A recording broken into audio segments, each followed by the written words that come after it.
Book of the revelation, उसका chapter 1 verse 12 to पढ़ेंगे हम। परंतु जितों ने उसे नहीं, किया, प्रकाशित वाक्य की किताब मैं कह रहा हूं, बुक ऑफ द रेवलेशन हम प्रकाशित वाक्य की किताब के अंदर से पढ़ रहे हैं। Book of the revelation chapter 1 verse 12, यूहन्ना का प्रकाशित वाक्य।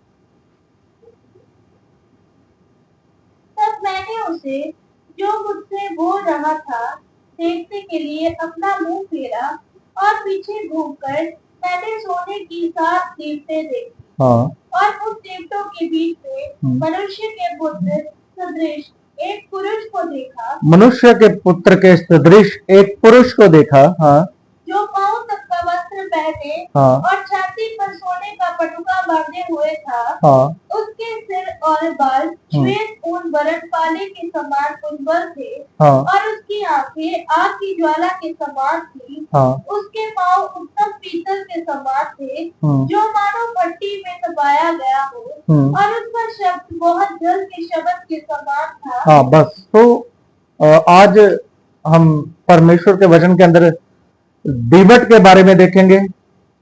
बीच में पांव तक का वस्त्र, छाती पर सोने का पटुका, श्वेत बाल, आग सी आंखें और पांव जो है पित्तल के समान और जल का सा शब्द। इन 8 शब्दों के बारे में आज हम परमेश्वर के वचन के अंदर से देखेंगे। सबसे पहले दीवट के बारे में आपको बताना चाहता हूं मैं। दीवट जो है वो कलीसिया को दर्शाता है। दीवट जो है वो कलीसिया को दर्शाता है। आगे अगर आप 20 आयत को पढ़ोगे वहां पर आपको मिल जाएगा। और जो मेन बात है वहां पर लिखा है बीच में, और प्रभु यीशु मसीह, यूहन्ना जो है प्रभु यीशु मसीह को यहां पर देख रहा है और कहां पर देखता है? दीपतों के बीच में 7 तारे हैं और दीवट है। ये 7 जो तारे और दीवट है, दीवट जो है कलीसिया है, तारे जो है प्रभु के दास हैं। एट प्रेजेंट जो 7 कलीसिया को, जिन्हों को परमेश्वर ने संदेश देना था, ये वो कलीसिया है, इफसुस, स्मरना, फिलाडेल्फिया, ये सारी कलीसियाओं के स्थानीय पासवान है। और एक आयत पढ़े मेरे साथ, मत्ती की किताब उसका 8 अध्याय 20 आयत, 8 अध्याय उसका 20 आयत, book of the Matthew chapter 18 verse 20।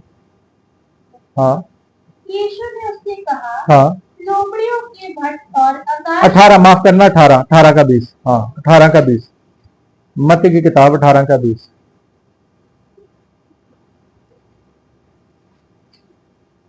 क्योंकि जहाँ 2 या 3 मेरे नाम पर इकट्ठे होते हाँ, यहाँ 2 या 3 मेरे नाम से इकट्ठा होते हैं, वहां मैं उनके बीच में होता हूँ। हाँ, मैं वहां उनके बीच में होता हूं। बीच में जो शब्द है, ये बीच में प्रभु यीशु मसीह हमें क्यों दिखाई दे रहे हैं? बीच में तात्पर्य है ये कलीसियाओं से संबंध है, और बीच में जो है परमेश्वर की उपस्थिति को दर्शाता है। जहां पर परमेश्वर बीच में है वह परमेश्वर की उपस्थिति को दर्शाता है। इसलिए जहां भी हो आप, चाहे कलीसिया के अंदर हो, चाहे घर के अंदर हो, चाहे कहीं पर भी हो, जब 2 से 3 लोग इकट्ठे होके परमेश्वर के सामने प्रार्थना करते हैं, परमेश्वर का गुणगान करते हैं या परमेश्वर के वचन का अध्ययन करते हैं, तो परमेश्वर उनके बीच में होता है, यानी कि उसकी उपस्थिति उनके बीच में होती है। लेकिन बहुत भीड़ के बीच में परमेश्वर नहीं, बहुत बड़ी बड़ी सभाओं के बीच में परमेश्वर नहीं है। परमेश्वर का वचन कहता है 2 या 3, सिर्फ 2 या 3, इससे ज्यादा लोगों के बीच में परमेश्वर कहीं पर वादा नहीं करता। गिनती की किताब उसका 2 अध्याय उसका 17 आयत, नंबर्स पुराना नियम के अंदर गिनती की किताब उसका 2 अध्याय उसका 17 पद, गिनती की किताब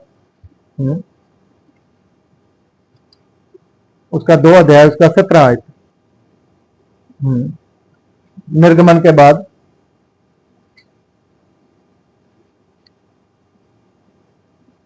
उसके पीछे हाँ, और सब छावियों के बीचों बीच हाँ, देविया की छाती समेत मिलाप वाले तंबू का कूच हुआ करे। जिस तरफ से वे तेरे खड़े करे, हाँ, उसी तरफ से वे अपने अपने स्थान पर अपने अपने झंडे के पास पास चले। हाँ, तो यहां पर भी मिलाप वाला जो तंबू है, इस तंबू के बीच में परमेश्वर रहता था। जो परमेश्वर का मिलाप वाला तंबू था, और वो तंबू जो था बीच में था, और उस तंबू के इर्द गिर्द जो थी अलग अलग गोत्र थे। इजाकार का गोत्र, 4 गोत्र एक साइड में, 4 गोत्र एक साइड में, 4 गोत्र एक साइड में, और 4 गोत्र एक साइड में। और मिलाप वाला तंबू भी कहा था, बीच में था। तो बीच में होने का मतलब है परमेश्वर की उपस्थिति। पढ़िए निर्गमन की किताब, उसका 34 अध्याय, उसका 9 पद। और उसने कहा, हाँ। हे प्रभु, हम्म। यदि तेरे अनुग्रह की दृष्टि मुझ पर हो, हाँ। तो प्रभु हम लोगों के बीच में होकर चले। हाँ, प्रभु हम लोगों के बीच में होकर चले। कलीसिया के अंदर बीच में है, और कलीसिया के बीच में 2 या 3 जन जहां इकट्ठे होते उनके बीच में है। मिलाप वाला तंबू भी बीच में है, और परमेश्वर बीच में से होकर चलता है। उत्पत्ति की पुस्तक उसका 2 अध्याय 9 पद, वहां पर भी जब हम पढ़ते हैं 9, हाँ। और यहोवा परमेश्वर ने भूमि से सब भांति के वृक्ष जो देखने में मनोहर और जिनके फल खाने में अच्छे हैं उगाए, हाँ। और वाटिका के बीच में जीवन वाटिका के बीच में लगाया है, साइड में नहीं लगाया है, यहां पर भी बीच में लगाया है। 2 प्रकार के वृक्ष लगाए हैं, भले बुरे और जीवन का वृक्ष। ये भले या बुरे का जो वृक्ष है, ये शैतान को दर्शाता है, और उसके बाद जीवन का जो वृक्ष है वह प्रभु यीशु मसीह को दर्शाता है।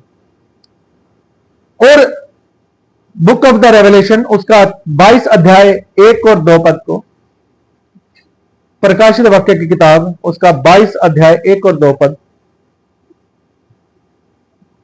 फिर उसने मुझे बिल्लौर की सी झलकती हुई जीवन के जल की नदी दिखाई, जो परमेश्वर और मेमने के सिंहासन से निकल कर उस नगर की सड़क के बीचों बीच बह हाँ, रही। बीचों बीच जीवन की नदी कहां से बह रही है? बीचों बीच। बुक ऑफ द रेवलेशन 4 अध्याय 3 और 4 पद, प्रकाशित वाक्य 3 और 4 पद। हाँ, आप बहुत लोगों का प्रकाशित वाक्य देख सकते हो रेवलेशन, लेकिन ये जो बातें मैं आपको बता रहा हूं मैंने किसी से सुनी नहीं है। हाँ, पढ़िए। जो उस पर बैठा है वह यशब और माणिक्य सा दिखाई पड़ता है। हाँ। और उस सिंहासन के चारों ओर, उस सिंहासन के चारों ओर, हाँ, मरकत का एक मेघ धनुष दिखाई देता है। हाँ। जब सिंहासन के चारों ओर 24 सिंहासन है। हाँ, सिंहासन के चारों ओर क्या है? 24 सिंहासन, और उनके बीच में क्या है? परमेश्वर का सिंहासन। तो यहां पर भी बीच में हम परमेश्वर के सिंहासन को देखते हैं। तो मनुष्य के बीच में परमेश्वर क्या करेगा? डेरा करेगा। तो ये बात जो है परमेश्वर की उपस्थिति को दिखाती है, परमेश्वर की प्रेजेंस को दिखाती है, मनुष्य और परमेश्वर के बीच के एक संबंध को दर्शाती है। तो बहुत बड़ी गिनती के साथ परमेश्वर नहीं है, बहुत सारी भीड़ के साथ परमेश्वर नहीं है। आप आज बहुत सारे लोग बड़ी बड़ी सभाओं के अंदर जाके खुश हैं, उन्हें लगता है कि छोटे छोटे जो झुंड है वहां पर परमेश्वर कार्य नहीं करता। ये दुनिया का सबसे बड़ा झूठ है, ये शैतान की एक फैलाई हुई डॉक्ट्राइन है जो बाइबल से संबंध नहीं है। बाइबल बड़े साफ तरीके से कहते हैं जहां 2 या 3 जन मेरे नाम से इकट्ठे होते हैं वहां परमेश्वर उपस्थित है, और परमेश्वर की उपस्थिति वहां पर मौजूद है। और उसके बाद नंबर 2 है पांव तक का वस्त्र। ये पांव तक का वस्त्र किस बात को दर्शाता है? ये प्रभु यीशु मसीह की महायाजकीय सेवकाई को दर्शाता है। प्रभु यीशु मसीह जब इस धरती के ऊपर थे तब उसकी महायाजकीय सेवकाई को यह दर्शाता। पढ़िए इब्रानियों को पत्री 8 अध्याय 1 पद, इब्रानियों को पत्री 8 अध्याय 1 पद। अब जो बातें हम कह रहे हैं, हाँ। उनमें से सबसे बड़ी बात यह है कि हमारा ऐसा महायाजक है जो स्वर्ग पर महामहिमन के सिंहासन के दाहिने जा बैठा है। हाँ, हमारा एक ऐसा महायाजक है। इब्रानियों 5 की 10 भी पढ़े। और उसी परमेश्वर की ओर से मलिक की रीति पर महायाजक का पद मिला। हाँ, महायाजक का पद मिला। सो प्रभु यीशु मसीह जो है एक महायाजक की सेवा के ऊपर थे। इब्रानियों 7 का 25 से 27 भी पढ़े।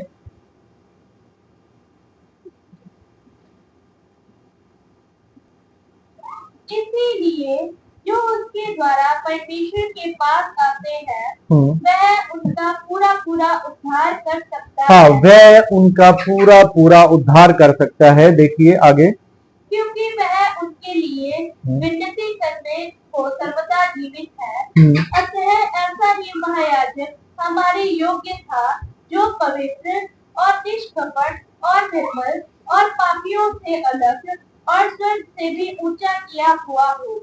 उन महायाजकों के समान उसे आवश्यक नहीं कि प्रतिदिन पहले अपने पापों और फिर लोगों के पापों के लिए बलिदान चढ़ाए, क्योंकि उसने अपने आप को बलिदान चढ़ाकर उसे एक ही बार में पूरा कर दिया। हाँ, एक ही बार में पूरा कर दिया। यहाँ पर परमेश्वर का वचन कहता है कि उसने हमारा पूरा पूरा उद्धार किया है।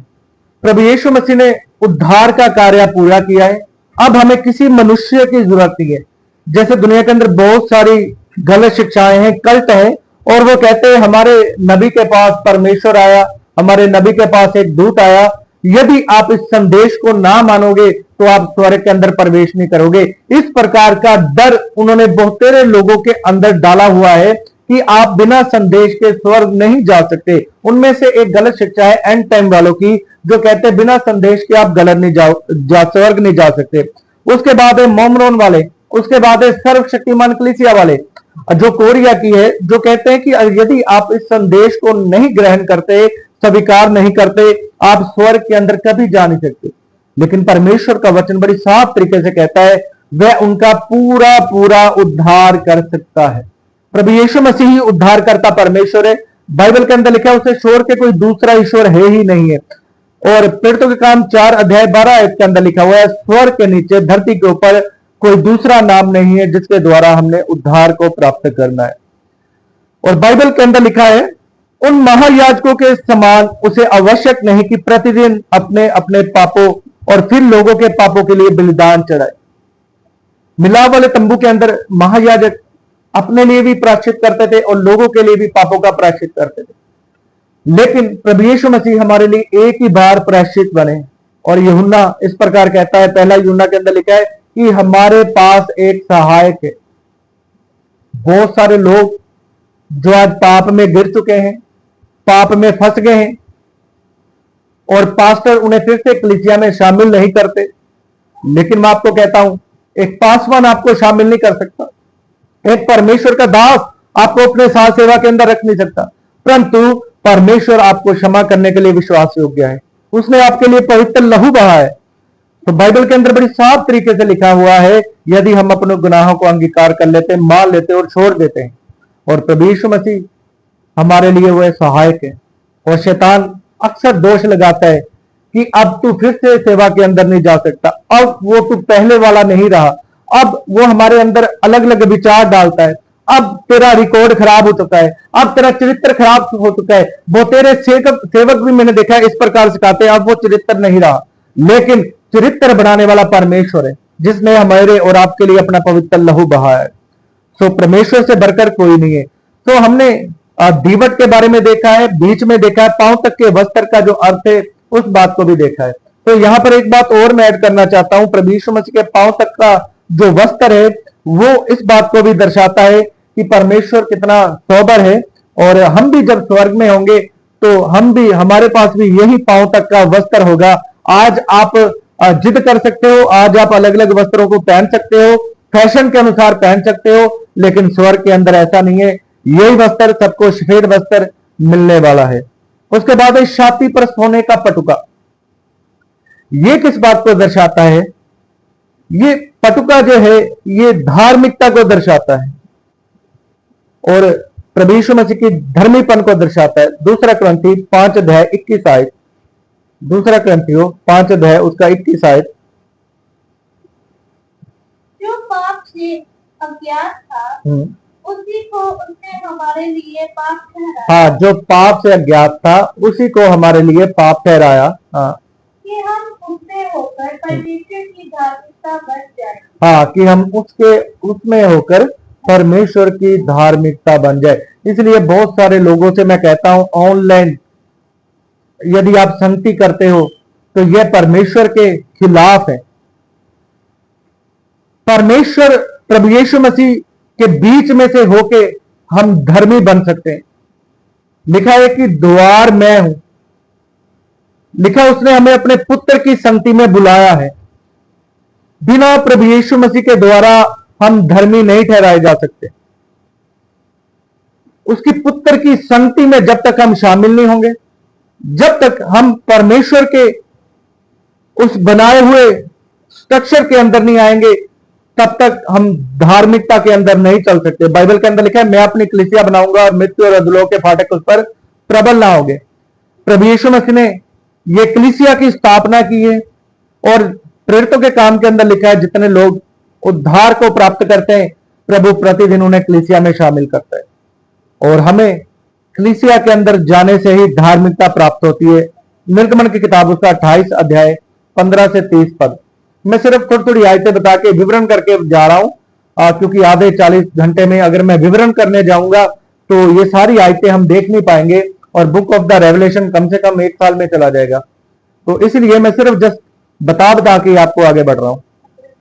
हाँ, तेरे दत्तों के साथ से 28 की 15 और 30, बुक ऑफ द एक्सोडस 28 15 से लेकर 30 तक।